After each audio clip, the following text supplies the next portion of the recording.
Well, it looks like they could have actually fixed NBA 2K25.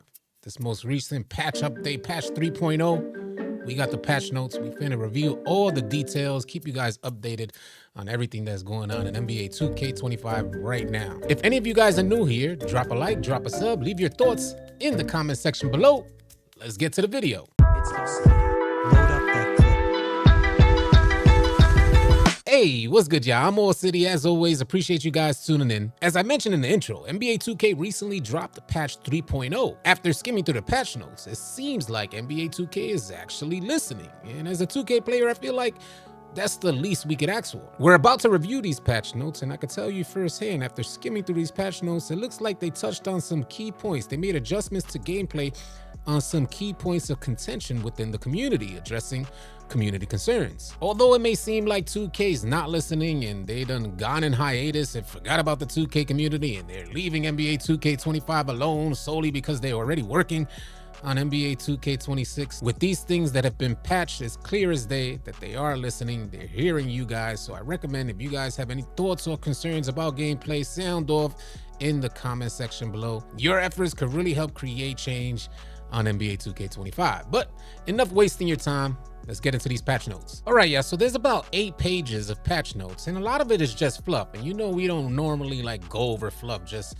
out here wasting you guys time while you're trying to figure out what's going on with patch notes. Anyway, it says here to start off patch 3.0. This update is scheduled to release around November 19th at about 2 a.m. So it released early this morning. And it's for PlayStation 5 and Xbox Series X and S, but also they have a separate kind of patch update for PC players. So if you're a PC player, you definitely want to stay tuned toward the end of these initial patch notes because you guys got a special update solely made for PC players. Doing our best to avoid the fluff, we're gonna dive right into the gameplay changes with this most recent patch for patch 3.0. The first bullet point says reduce the effectiveness of bump steals immediately after a change of possession.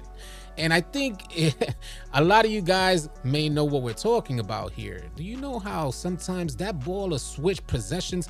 The ball is like fumbled. It gets bumped out of somebody's hand. Let's say it gets bumped out of the primary ball handler's hands. It then continues to go to this person's hands, they get bumped out of that person's hands, and the whole thing just looks like a goofy mess on the floor. It was one of my biggest issues that made me shake my head while I was playing, like this is just goofiness. Meanwhile, you got the camera trying to turn back this way and then flip back that way. At times, you'd have 5 different possession changes in a matter of seconds. So needless to say, I'm happy that 2K took a look at that and they decided to fix this. The next bullet point on the gameplay list says right stick defense will now only perform hands up and no longer jump to contest layups or attempt strips. Oh Lord, that whole mechanic was broken and it took a lot of getting used to for a ton of 2K players. They're holding their right stick up to play hands up defense because that's what we've become accustomed to with previous iterations of 2K. But this year, 2K decided to introduce the idea that if you hold your right stick up, your player is gonna just randomly jump to make a contest. But the crazy part is it was completely random. You never fully had control. You never knew when your player was gonna actually make a jump or just kind of go for a hands up contest. It seems like with this patch update, 2K's intention is to revert this back to what we're familiar with in previous 2K. So that seems like a W to me. The next bullet point says added slightly longer stuns to ball handlers after successful steals to give the defense a better chance to recover the loose ball. One of the biggest complaints from 2K players is that loose balls, whether they're getting plucked out of the ball handler's hands or whichever scenario the ball becomes loose, those 50-50 loose balls would noticeably more times than not go back to the offense. And I think a lot of 2K players just felt like that undermined their defensive skill and also undermined their defensive attributes, the build that they put out there to play good defense. So already within 3 bullet points in these patch notes, 2K has addressed some major concerns from the community. We'll keep going. The next bullet point says players are now prevented from jumping to block out of layup strips before the strip can properly play out. And what was happening is, of course, you know, a lot of us are getting taken out of our dunk animations to go into layup animations for the slightest bit of contact. And what happens is when the defender goes for a strip, you get put into this goofy layup animation, but that defender is still able to jump and get a contest because they switched up your whole animation. I ain't gonna front, the joint is mind numbing. And I had a strong feeling that layup strips were gonna be an issue issue in NBA 2K25 when 2K decided to reintroduce layup strips because they didn't get it right the first time they introduced layup strips. Back in the day, folks used to just sit under the rim, no matter how small your point guard was, and no matter how high a dunking attribute the driver had, that small guard will be able to strip ultimate finishers. I'm glad to see that 2K recognized that this is an issue early, and they're making an attempt to fix this as well. The next bullet point up says, fixed an issue that caused users to be forced to pass the ball immediately after fake passing on the inbound in a 3v3 or 5v5 match in the city. Now, I'm not exactly sure what they're referring to there. If you guys have an idea, sound off in the comment section below. I didn't even know that that was an issue on 2K25.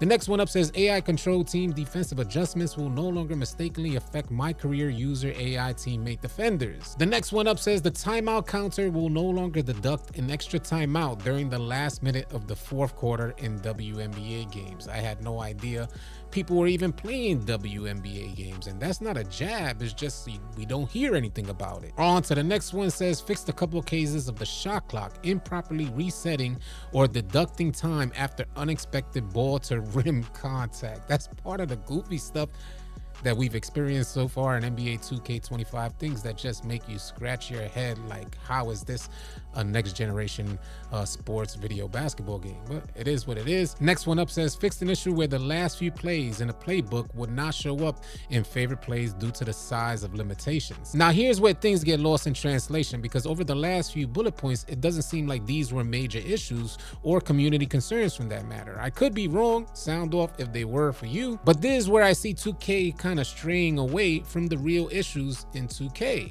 There are a ton of known, noticeable issues that anybody could see as soon as they get on the court. 2K, I think you need to put your primary focus on these issues instead of trying to resolve issues that are relevant to only a few, because the masses, we out here patiently waiting for things to be resolved. Anyway, neither here nor there. The next bullet point up says the rebound and tempo settings can now be edited when the adaptive coaching engine is disabled. It seems like fluff to me. It seems like fluff. Anyway, next one up says defensive matches will no longer potentially be reset after a timeout is called. And the last bullet point under gameplay says address issues related to wall pass physics in cage match games. And now we can review the patch notes for the city, pro-am, rec, theater, and proving grounds. These are some of the changes. The first bullet point up says the city will be receiving a complete holiday themed makeover for the start of season 3, and I think that takes place next week, usually on Friday around 11 a.m. Eastern time. The next one says many improvements to performance and stability have been made to enhance the overall and yada yada yada. Stop the nonsense. Like, they have to slip that in there. Do they have to say this for every single patch notes that they release? Anyway, I guess it's become part of, I guess it's like tradition now. Next one up says ensure that the top 10 icon and the max +1 badge reward are only awarded to players that are both top 10 ranked and have the rep level of legend 1 or greater. Next bullet point up says the time remaining will now appear on screen when activating a 2 XP coin. That's a huge plus. The next bullet point says fix the slight delay that could occur when loading into my court and other venues in the city. Always quality of life issues are always welcome. I don't like getting error coded. In NBA 2K25, I receive way too many error codes. It feels like, from a player's perspective, it feels like 2K is telling me to get off the game. So any type of quality of life adjustments, I definitely welcome that and appreciate that. Next bullet point says the like this player feature in the theater will now correctly assign likes to the player selected. And I think that was a really cool feature this year and helps players connect, especially from opposing teams, where they could like your gameplay and you get that little notification at the end of the game. I think that's pretty dope. The next bullet point says pro-am courts and uniforms will now properly update for all users when being edited while in the arena. So I imagine what they're referring to is, say somebody's fixing the court or fixing the uniforms, everybody will have to leave the arena and then come back in for everything to reset. It seems like what they're saying here now is that the players can actually stay in the arena, and while the person makes the adjustments, those adjustments will go through without having to leave the arena. Anyway, the last bullet point is fix the hang that could occur in my court when quitting out just after completing the game. And now for this last segment, we'll talk about NBA 2K addressing cheaters on NBA 2K25. This is mainly for PC players. It says patch update 3.0 for PC releasing on Steam shortly before season 3 begins on November 29th. And this will introduce something called EAC, Easy Anti-Cheat. It's an industry-leading service designed to combat cheating tools and other unauthorized third-party software with an evolving approach that can counter new cheating techniques. And you know them cheaters are out there. They got scripts going crazy and they be selling them for a stack too, but neither here nor there. It goes on to say this implementation is part of ongoing efforts by Visual Concepts and our game security team to detect and minimize cheating in NBA 2K. It works alongside existing measures such as behavior-based bans, anti-tampering protections, and in-game reporting system to protect the integrity of competitive gameplay.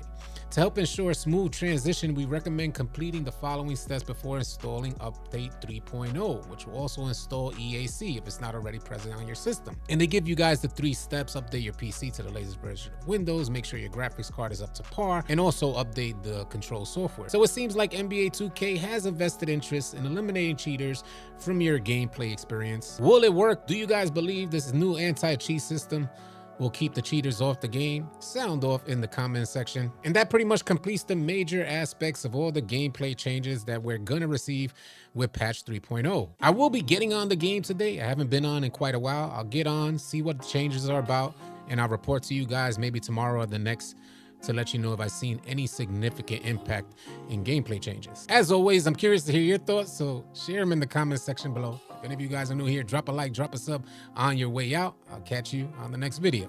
Easy, y'all. If you guys are tired of running with randoms and you're looking for players to run with on NBA 2K, come on out and join the AllCity 2K Discord. The link will be in the description below. Find players and get runs now. Drop a like and drop a sub on your way out. Leave your thoughts and comments in the comment section below. I'll catch you guys on the next video.